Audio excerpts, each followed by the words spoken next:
Get ready for the Magic Valley Prepcast on IdahoSports.com.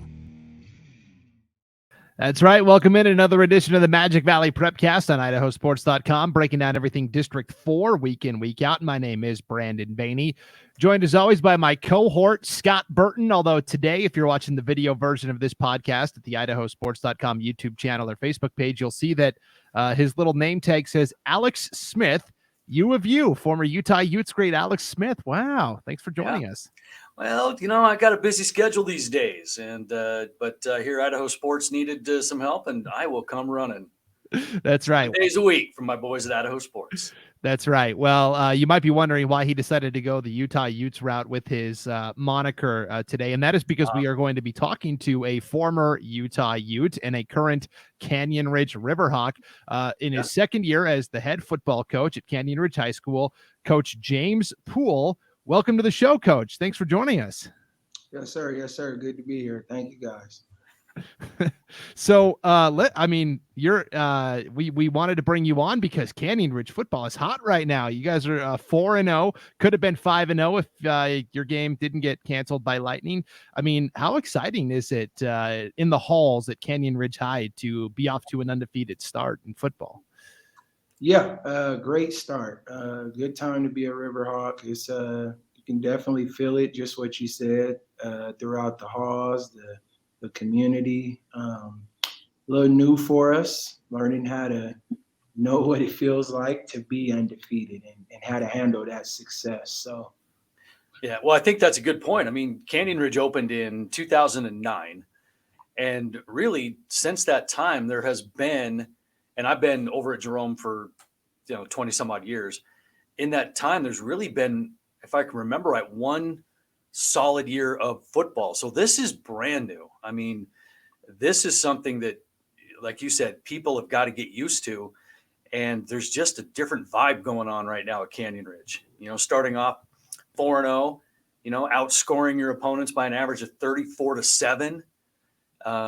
And this has been a completely different feel because over the past several years, Canyon Ridge has not been able to put 3 football teams on the field. Yep. And now all of a sudden you are, and you're winning. Yeah. So what's the difference? What's the secret? Man, just the buy-in. The buy-in is there, and we also had I always contribute everything to the off season. We had a great off season. Guys are now in the second year, so the system is pretty much understood, which makes things a lot easier. You take the thinking out. Guys know it secondhand. And just the flow of things. You know what to expect. The guys know me as a coach, very familiar with the coaching staff. Just the flow of things. You know what to expect each day. You know what we're doing. You know where we're trying to go. And that it's been a huge credit to us. Yeah, how would you describe your coaching style? You said your players are now getting used to you as a coach. What's your style? I'm definitely more of a player's coach. Just being in that position, playing football my whole life, playing at the highest level and seeing things done. I try to make sure I do and always put myself in the player's shoes just because I've been there. So I know what goes through your head as a player. I know how, you have tough days. You really don't want to be here. It's a grind.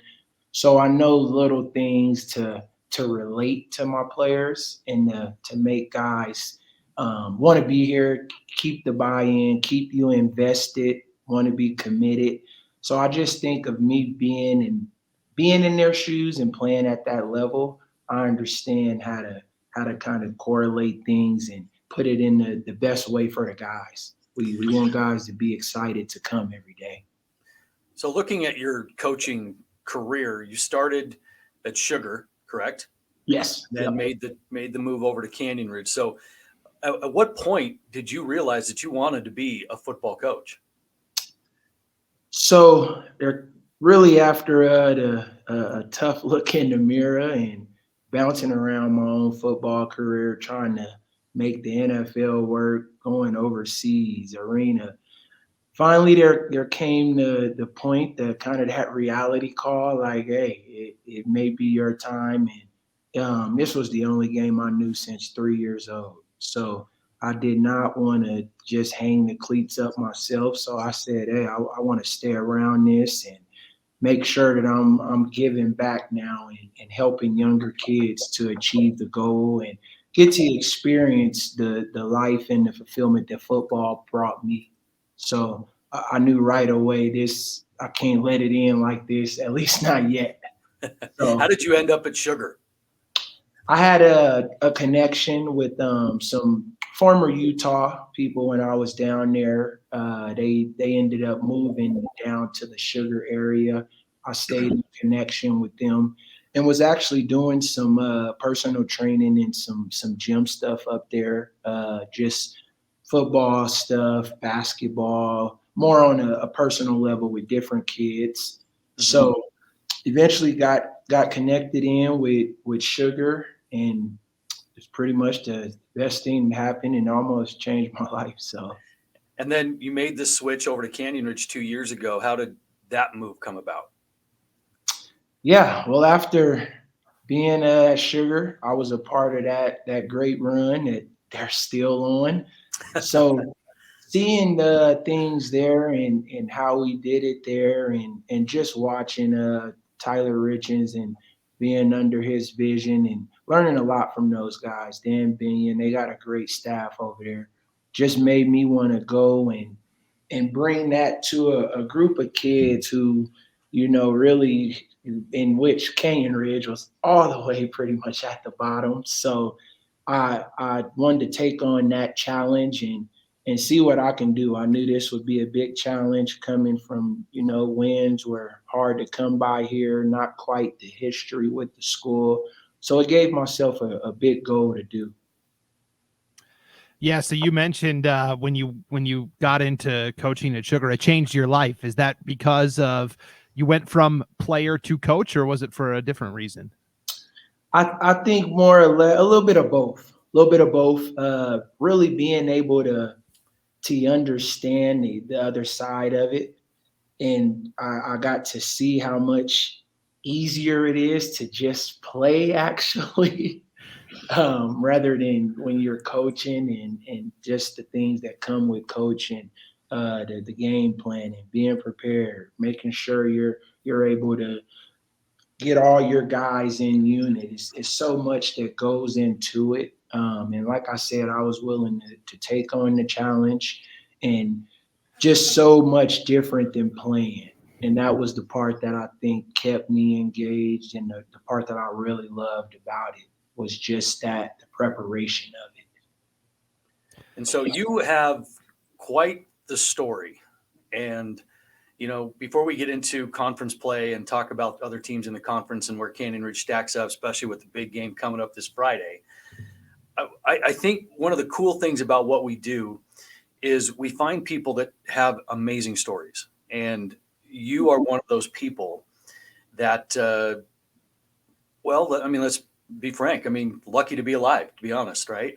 Yes, sir. Can you explain kind of what that is for those that don't know? Yeah.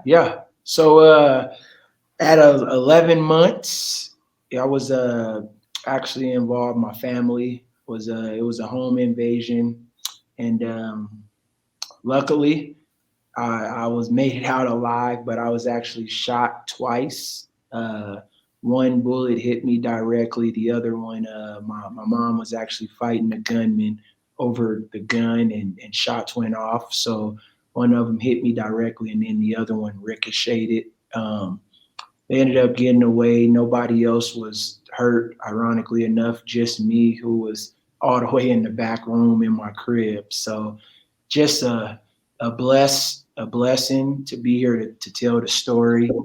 But yeah, that is my deal there. So lucky to be alive, just like you said. Yeah, and that's one of those things that obviously as an infant you don't, remember too much about. Yeah. But the way that has shaped your perspective and the way that you live life is completely different.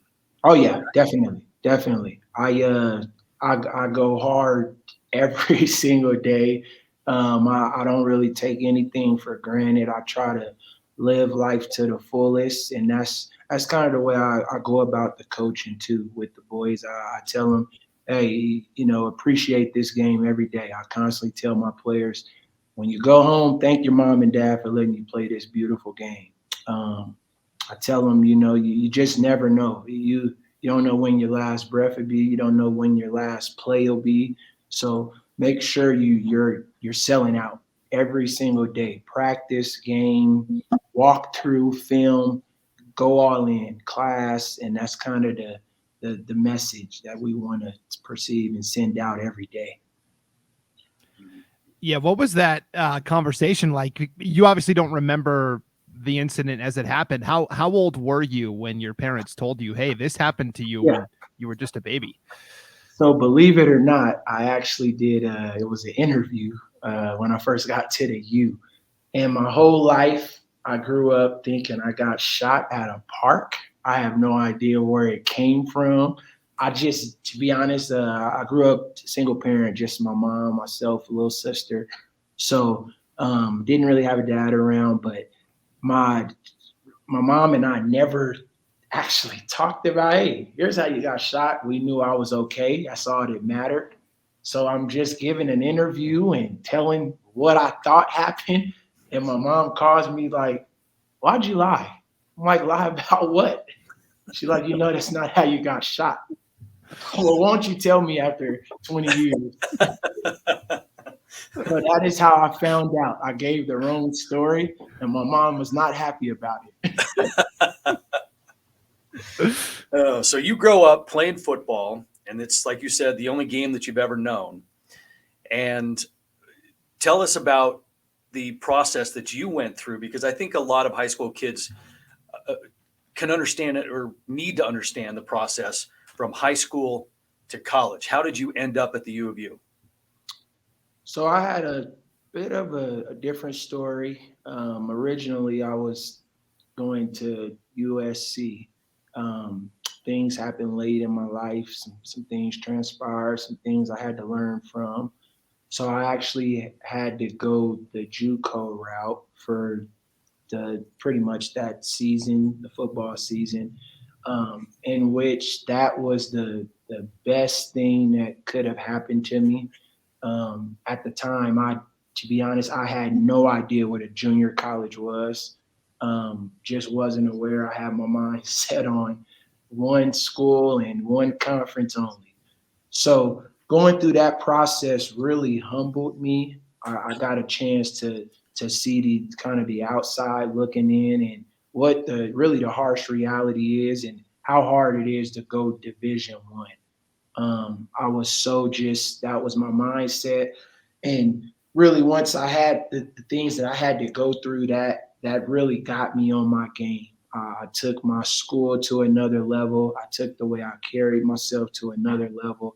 And I went to that junior college and I grew up really quick in under a year.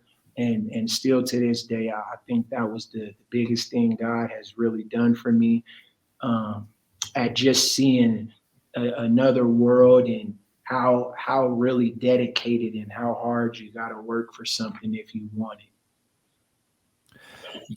Yeah, so you talked about you end up at the U of U. You end up playing kind of running back and wide receiver. I wanted to go back to, you said you grew up in a single parent household. Did you feel that you gravitated more to your football coaches along the years to kind of provide that male leadership in your life? Yeah. So I had definitely my coaches. My grandfather and some uncles definitely tried stepping up, taking on the male role. But my coaches were definitely a big part. There's only so much mama can do for a boy who thought he was a man at a young age. So my coaches were definitely a huge part and role models for me and guys I would go to for advice. That, like I said, your mom can only do so much and they're on an understanding level. So my coaches played a huge impact in that. And that's also another reason why I'm so committed personally to my kids. I try to get involved in all of my guys' lives on a personal level, really on and off the football field. Yeah, I was going to ask how that's shaped your coaching, but you just answered it right there. So there's going to be Utes fans watching this, and they're going to go, James Poole, who's that? Because when you were playing, you were known as Bubba, right? Bubba Poole, yeah. Everybody called you. That's right. Yeah, so that's a nickname I had. My uncle, when I was born, my uncle said, we're going to call him Bubba, and that's just how it happened. It stuck with me forever. Heck, I'll tell people all the time, I'm sure my mom forgot my real name.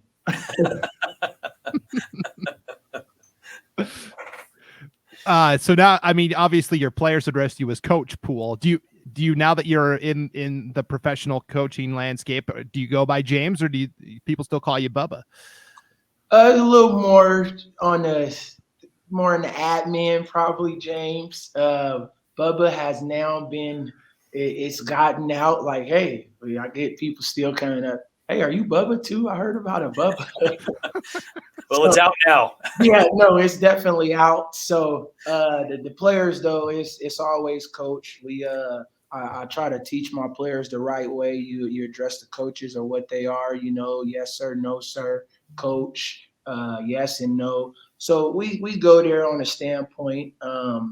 But as far as around the school, it's probably more or less Coach Poole. To some staff, it's Bubba, just because I think they get a kick out of just saying the nickname. For sure. All right. Well, let's get back to talking about this Canyon Ridge team. Who have been some of the leaders of the team this year and the big time playmakers that have helped propel this 4-0 start? Yeah, first guy without a doubt is our quarterback, Conor Willis. He's a kid I think has big level talent. Kid you'll see playing at the next level. Really, really humbling kid, disciplined, smart, just a guy that you want to kind of be the face of your team. Does everything right. Great example for the young kids. Helps guys out no matter the age. Always engaged. So we definitely want him at the forefront of what we do in the face of things. Conor Willis. So mainly the guy I would say. Then another guy would be who's stepped up. He's had to mature a lot, and now he's a senior. So playing last year, now he's asked to be a leader, and he's one of the top guys in the state. Tanner Eldridge, our receiver. So those two guys have been a big part of the change that we're implementing. We got those guys believing in, and now they're little coach pools to the rest of our team. So it's been a big help. That's a pretty good combination to have. I mean, I've watched, obviously, when you guys came over to our place, but a couple other times, and those two seem to have a really good connection. Yes. Offensively. And but one of the things that I've noticed about what you guys are doing right now is not just on the offensive end.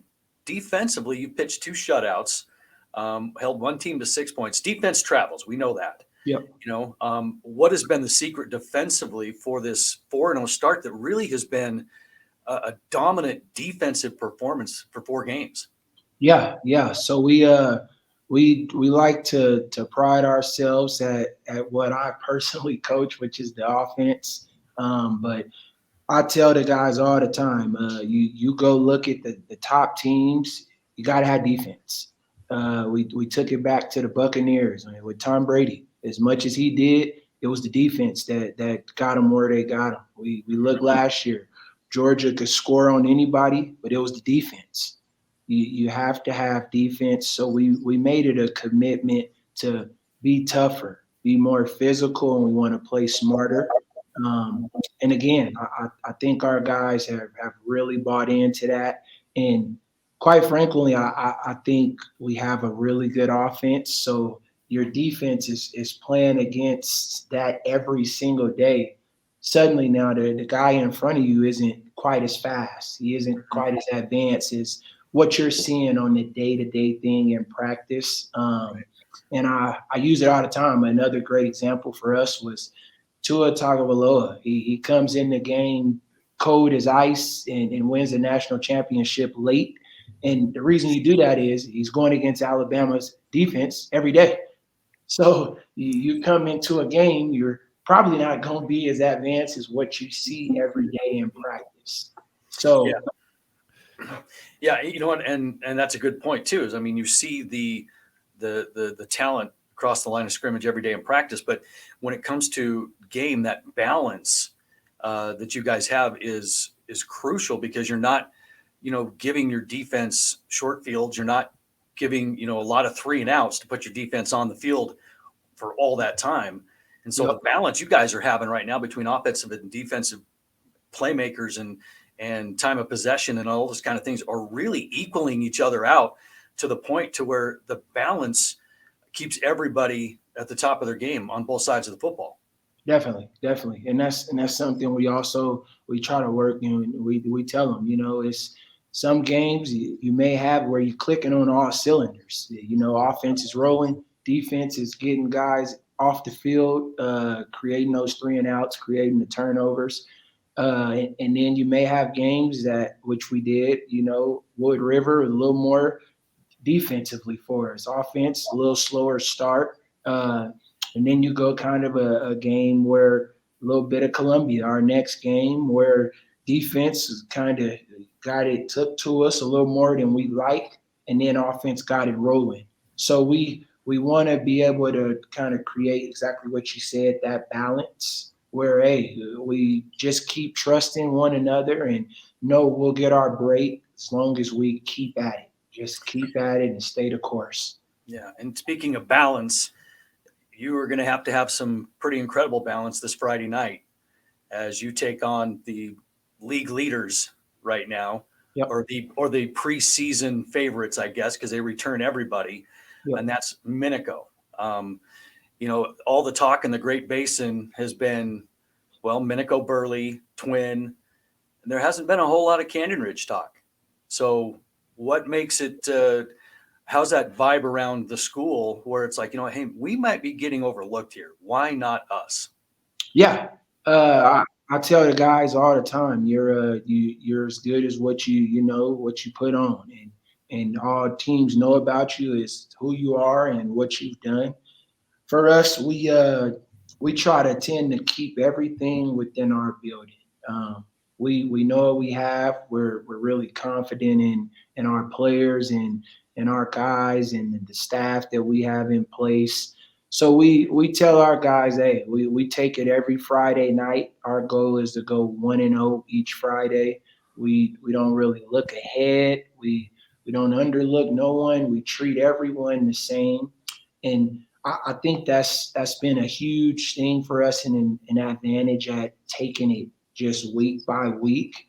Do your job, play your 111, and every Friday night our goal doesn't change, 1-0. That is all we try to worry about is that week only.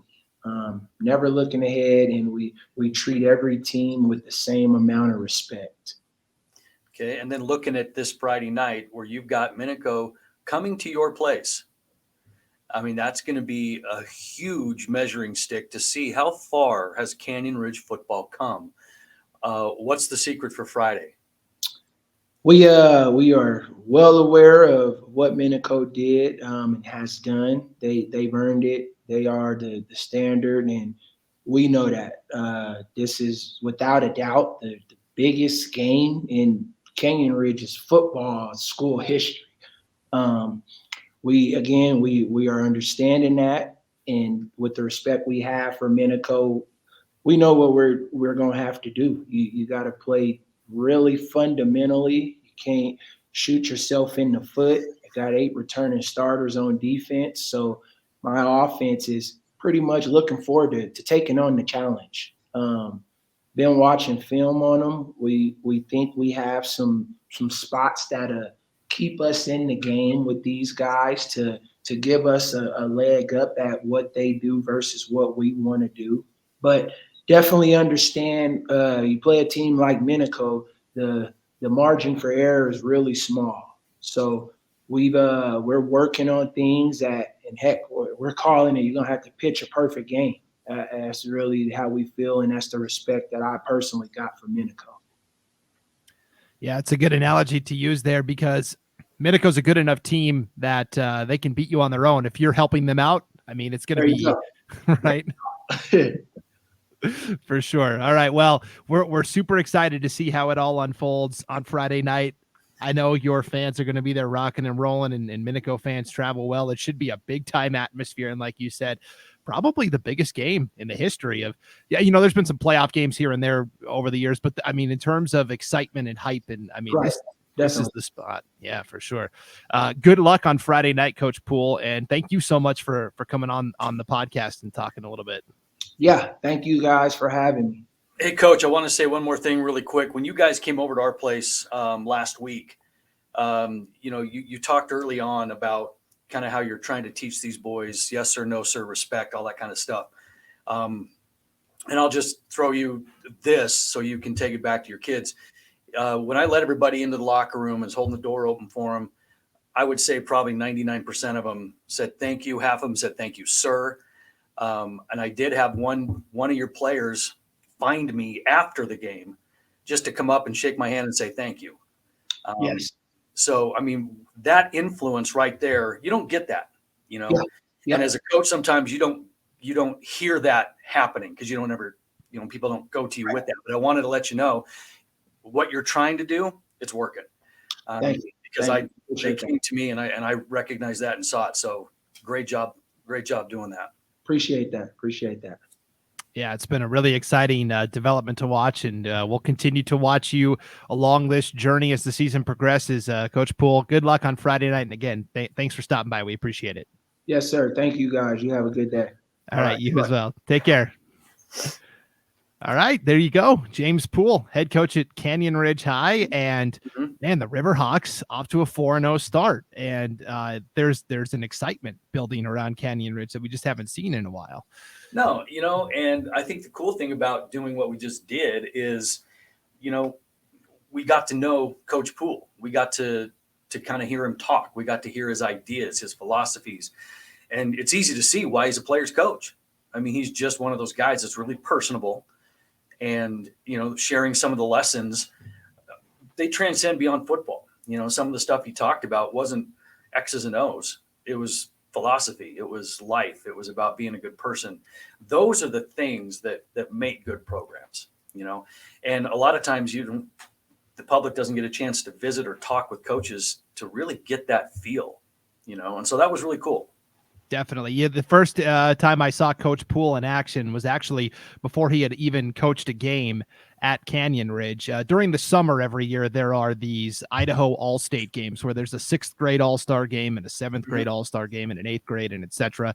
And Canyon Ridge has hosted it the past couple of years. And so this was 2 years ago. Coach Poole was pretty new to the job, and we were broadcasting all of these All-Star games on IdahoSports.com. And so I just kind of came by one of the practices to check out who the players were, and he was coaching one of the teams, and the energy and enthusiasm that I saw as he was leading these, I think they were 7th graders, I can't remember, but whatever it was, he was leading these young players, through the drills, through the practice. I mean, I could tell, I was like, this is a shot in the arm that Canyon Ridge really needed. And so I was already impressed before he even coached a game at Canyon Ridge. And so that was super exciting to see. And he's building a very, very good thing there. So it's nice to see younger coaches coming in and really taking the reins and running. Yeah, absolutely. And this will be Friday night will be a huge measuring stick for his program as they get the best in the conference coming to their place. You can only imagine what that atmosphere is going to be like, because he said it. Biggest game in Canyon Ridge football history. They're 4-0, taking on the top dog in their backyard. Let's see what they got. Definitely. Real quick, I will tell you, I got to see Minico play Burley last week. It was a game that I had the call for on IdahoSports.com. Minico came away with, I thought, a pretty convincing win. It was 6-0 midway through the second quarter. Carson Wayman scored on a 4th and inches play at the 1-yard line with basically his time expired right before halftime. So they led 14-0 at the break. And from there, their defense just smothered Burley. They came away with 3 interceptions on defense. The pass rush really got home a lot of times, and Japheth Bendelay scored 4 touchdowns on the ground for Minico. And so, but the thing that impressed me the most was Carson Wayment. You know, Minico's not asking him to go out and throw the ball 15 to 20 times a game. You know, they're asking him to throw it 7 to 10 times and complete, you know, if he can complete 8 of 10 passes for 80, 90 yards and a touchdown. I mean, that's enough, because we know Minico can run the ball, right? The thing they've been missing the past couple of years is that passing game. And Wayment showed on last Friday night. You know, he had a couple of big passes down the field. He had a nice crossing route to JT Garza, who came over the middle. And so I think Minico has added that next dimension to their offense, where Wayment can do enough to keep the defense honest to where you can't load up against the run. And that's what makes Minico so lethal. So for Canyon Ridge, that defense, I'm very excited to see how they try and scheme up this wing T attack of the Spartans. So yeah, I mean, in that game with Burley, just kind of proved the point that defense is what wins it for you. You know, I mean, Burley so far has been putting up video game like numbers offensively at, you know, 62 points, 42 points, 82 points. I mean, who does that? But what's going to happen when they run into a defense that is physical and stout? Are they going to be able to do it? And we saw that, you know, they couldn't, at least against Minico, you know, because, you know, that Burley team, as good as they are offensively and as many weapons as they have, they still have been giving up a lot of points. You know, I mean, 39, 50, 38, 44, 42. I mean, that's defensively what they got to do. So, yeah, throw up all the speed and the playmakers you want. You've got to fix that defense if you're Burley, because that is what's going to eventually catch them, you know. And I think that really kind of got exposed a little bit against Minico. And for Burley, that might have been the best thing for him, you know, just to kind of get back down to earth, realize, hey, this is what we got to fix, what we got to do. And for Minico, you know, I mean, I think it just kept the naysayers at bay, because there was a lot of talk going on that, hey, maybe this is the year that Burley gets Minico, and Minico's, they didn't have anything to do with that. They said, no, little brother, you just stay over there for right now. We're not ready for you to take the crown yet. Definitely. And I will give Burley credit. They did force and recover 2 fumbles on defense that kind of got them back in the game. They got it down to 2 scores at one point, but they just, when you're trying to match Minico score for score and your offense isn't able to produce, it's a tough ask for sure. So, but you're right, for Burley, I think this is a good chance for them to kind of reset and get ready to attack the second half of their schedule. At Canyon Ridge, I know they feel disrespected. Minico also feels disrespected, but on a different level, on a statewide level. They're like, what do we have to do? Well, they got to win in the playoffs. That's the bottom line. That's the thing. It's like Kershaw, you know, you got to win in the playoffs. You know, you can have a great regular season, but you got to be able to get it done in the postseason.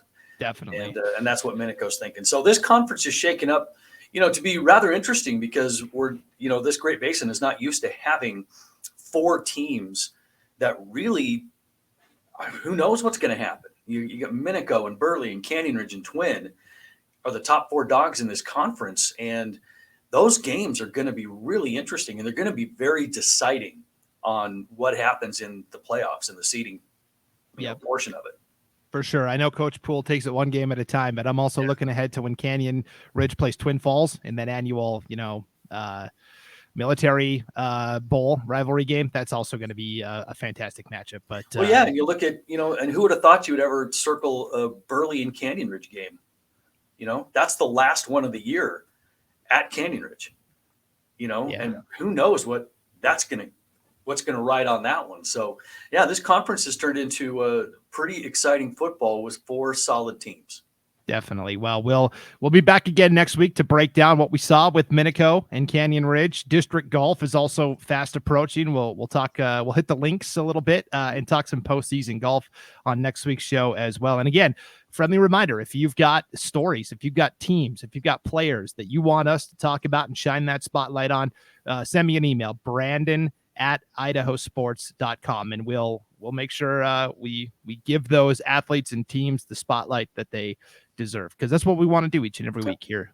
So it's beyond the box score. That's kind of the mantra, beyond the box score. Definitely. All right. Well, for Scott Burton, I'm Brandon Baney. Thanks for tuning in, everybody. We'll see you next time on another edition of the Magic Valley Prepcast on IdahoSports.com.